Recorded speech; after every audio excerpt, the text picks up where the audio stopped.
summer we met, I can tell by your smile. You hadn't been with a good girl like me in a while. Yeah, you were impressed. السلام عليكم اخوتي، كي دايرين؟ لاباس عليكم؟ كنتمنى ان المحتوى يلقاكم في صحه وسلام يا ربي امين. وتوحشتكم بزاف من الفيديو اللي فات، ومبروك عليكم هذا العيد، والله يدخلوا عليكم ان شاء الله بالصحه والسلامه وباش ما تتمناو يا ربي امين. اليوم كيف القاعده ما جبتش بيدي خاويه، جبت لكم معايا واحد الوصفه المكون الاساسي ديالها اللي هو الوداع. واضح؟ الودع هو عبارة عن قواقع بحرية صغيرة، كتعتبر من عائلة الرخويات. ما هو واضح؟ حيت كتعيش في داخل واحد الكائن صغير وهش صغير كيحمل على الظهر ديالو، كيتحرك بها بحال الحلزون، بحال الببوش كيف تنقولوا حنايا عندنا البربوش كي تيقولوا المراكشيين، بحال الحلزون. وكيبقى الودع من المحار البحري الغني بالكربونات ديال الكالسيوم الطبيعي والمواد العضويه المهمه للبشره وللجسم، بالاضافه الى نسبه مخففه من اليود. زعما ما تخافوش منه، هو في واحد النسبه قليله ديال اليود والاملاح الطبيعيه المفيده طبعا.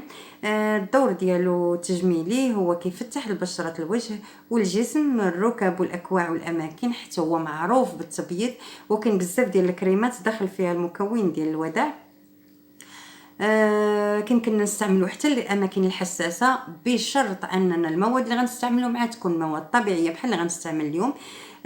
كيف قلت لكم كيصلح لبشره الوجه والجسم والركب والاكواع والاماكن الحساسه. كيعمل على تقشير الخلايا الجلد الميت، كيحفز الخلايا على التجدد، كيأخر الوداع ظهور التجاعيد، وكيقضي نهائيا على التجاعيد الدقيقه والتعبيريه حتى هي. كيعطي صفاء ونعومه للبشره، عمرك ما حسيتي بها غادي تحسي بها ان شاء الله ملي غادي تستعملي هذا الماسك معايا. اش غادي نقول لكم مورا هذا الماسك اختي؟ الا استعملتي ومني غادي تغسلي وجهك، وانا غادي نقول لك الا بغيتي المفعول ديالو يبان دغيا غادي تستعملي حتى 3 مرات في الاسبوع.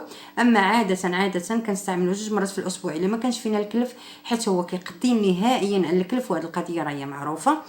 الا كنتي غتستعملي 3 مرات في الاسبوع، راه غادي نقول لك راه من بعد شهر راه غادي يكون وجهك ان شاء الله بحال راه عامله له الفيلر.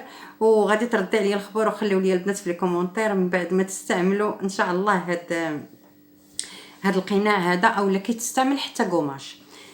المهم حاجتنا بالوداع. الوداع كنشدوه كندقوه في المهرز، وابخي كندوروه في الميكسور باش كيعطينا واحد البودره هي بحال هكا. ما عرفتش انا كتبان هي نورمالمون راه باج، مي جو سي با علاش كتبان لكم بيضاء، هي راه باج شويه. المهم كنحصلوا عليها ناعمه جدا. ومحتاجين لهاد الوصفه ديال اليوم. مازال غادي نصور لكم وصفات اخرين بالوداع. محتاجين الدقيق ديال الروز، ماشي الدقيق ديال الروز ولكن داك الروز الابيض. عرفتوا واحد الروز، كاين واحد الروز مهرس ابيض، هذاك هو اللي كنطحنوه وكنغربلوه باش كنحصلوا على بودره ناعمه بحال هكا. باش نجهزوا الوصفه ديالنا كنحتاجو، انا ما غاديش نعطي العبار باسكو نتوما غادي تصوبوا كريم اللي غادي يبقى عندكم، راه كيبقى حتى لشهر في الثلاجه، ما تخافوش منه. كنستعمل انا غادي نستعمل انا، من نتوما غادي تستعملوا عينكم ميزانكم، غير المهم غادي ديروا بالتساوي. انا عندي معلقه، انا غادي نكملها باش تكون عامره، معلقه ديال الشوربه او كويا سوب. ها هي دابا معلقه، يمكن لكم تضاعفوا الكميه. عندنا معلقه ديال الوداع،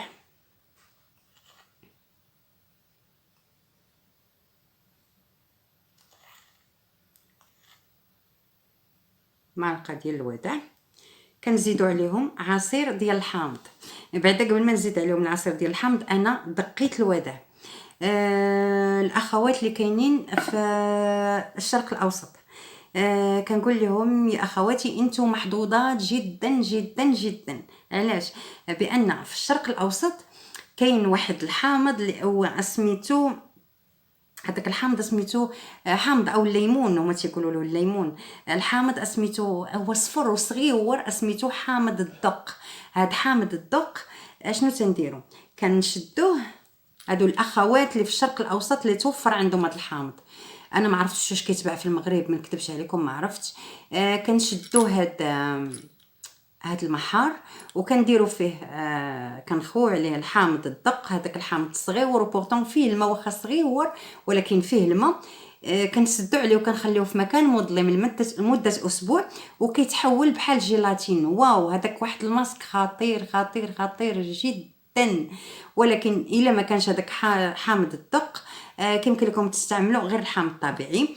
كيف قلت لكم احنا خدينا دابا بالتساوي، انا ما عطيتكمش العبار ولكن بالتساوي غادي ناخذوا الكميه اللي خدينا ديال الدقيق ديال الارز، غادي نزيدوا عليها الكميه ديال بودره المحار، وغادي نزيدوا عليهم الحامض الطبيعي بطبيعه الحال، الحامض اللي عندنا في المغرب. كنخلطوه. واحد الاخت اللي كانت تشوف الفيديو ديالي كنت قلت لها شي سيمانه هذه راه انا غادي نوجد واحد الوصفه، ولكن راه كنتسنى باش يجيب لي السيد المحار اللي انا محتاجه. غادي تشوفوه جاري بحال هكا، غادي تزيدوا مكون حتى تحسوا بها عاقده، ماشي ناشفه زعما، ماشي عاقده بزاف، مي تحسوا بها. انا غادي نوريكم سميتو كيفاش خصنا نحصلوا عليها. هذا عندنا الدقيق ديال الارز وحنا عارفين الارز كيشرب. انا زدت غير المحار، ما زدتش الدقيق ديال الارز. المهم حتى كنحصلوا. هانتوما غادي تشوفوا راه غادي يبدا يعقد غير بوحدو، غادي تشوفوا غادي يبدا يعقد.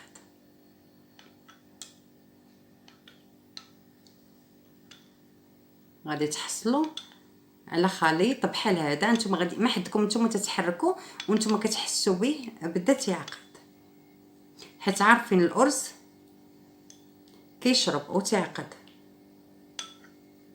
المهم الطريقه ديال التخزين ديالو كيفاش. هاد الخليط اللي حنا غادي نحصلوا عليه غادي نديروه في قرعه اولا في شي انيه اللي ما يدخلش الضوء، نديروا لها بابي الومنيوم ولا نديروا لها شي حاجه، وغادي نخبيوها لمده اسبوع، ماشي في الثلاجه، غير شي بلاصه ما يكونش فيها الضوء وما تكونش فيها الحراره، وغادي نخليوها.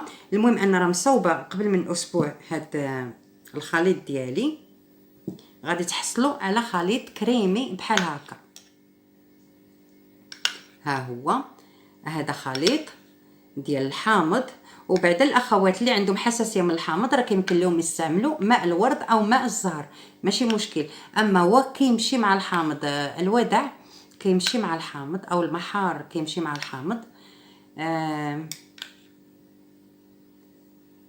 شوفوا كيفاش داير بحال الكريم. هذا كيبقى عندكم حتى لمده شهر. ملي غادي تكملوا هذاك الاسبوع وغادي تخرجوا ولا 10 ايام كاع ماكسيموم، غادي يولي لكم بحال هكا. غادي ديروه في شي انيه وغادي تخليوه في الثلاجه ديالكم وغادي تستعملوه. اش غادي نقول لكم، كيمكن لكم تستعملوه 3 المرات في الاسبوع، زعما الماكسيموم 3 المرات في الاسبوع الا كنتو دايرين فيه الحامض. اما الا كنتو دايرين فيه المورد كيمكن لكم تستعملوه حتى 4 مرات في الاسبوع، ما عندكمش مشكل. بان المحار اولا الودع هو طبيعي 100%، ما عندكم مناش تخافوا. وكيف قلت لكم في اول الفيديو اخواتاتي ولا خوتي، راه ملي غادي تستعملوا هاد القناع هذا غادي تخليوه ربع ساعه نص ساعه، ماشي مشكل. الا حسيتي بالبشره ديالك ما كتحرقكش، وانا كنقول عاوتاني الا كنتي مستعمل المورد راه ما غاديش تحرقك، غادي تقدري تخليه حتى نص ساعه وانت مسترخيه بطبيعه الحال، وغسله وجهك مزيان وحل المسام كيف قلت لكم في الفيديوهات الاولى. قبل ما نديروا هذا القناع هذا كيخصنا نغسلوا وجهنا مزيان بصويبينا ونحلوا المسام، نديروا شي حمام بخار حتى نحلوا المسام، وعاده نستعملوا الماسك ديالنا. اش غادي نقول لكم البنات، راه من بعد الاستعمال ديالو غادي تحسوا براسكم بحال مستعملين الفيلر. وتحت ديال البنات كيف كنقول لكم الوصفات كلها اللي تنجيب لكم راني قريت عليها وجربتها و 100% تعطي النتيجه ديالها. وهذا كيف قلت لكم راه تيقدر يبقى عندكم حتى لشهر. انا علاش تنهضر، علاش قلت لكم في الثلاجه، حيت دابا الحال سخون. ما الا كان الحال بارد اولا الاخوان اللي تعيشوا برا وعندهم الحال بارد راه كيمكن لهم يخليوه في اي، كديريه في بواطه ديال المكياج الاخوات لك. المهم تكون ديال الزاج ما تكونش ديال البلاستيك باش ما يتفاعلش. الا كنا مستعملين سيرتو الا كنا مستعملين الحامض، كتعرفوا الحامض راه كيتفاعل مع البلاستيك. كنزيد وكنأكد لكم البنات راه غادي تخرجوا بماسك وغتخرجوا وجه القمر، كونوا متاكدين. كنتمنى انكم تجربوا الوصفه، وكنتمنى انكم تخلوا لي في التعاليق النتيجه ديال الوصفه. انا متاكده 100% بان الوصفه غادي تعجبكم، وخصوصا الاخوات اللي عندهم الكلف سواء في الوجه ديالهم سواء في الكرش سواء في الصدر ديالهم. ما تنساوش تخليوا لي تعاليق وتقولوا لي الراي ديالكم في الوصفه بعد ما تستعملوها. من طبيعه الحال كنبغيكم بزاف. يلا الى فيديو جاي، يلا بسلامه.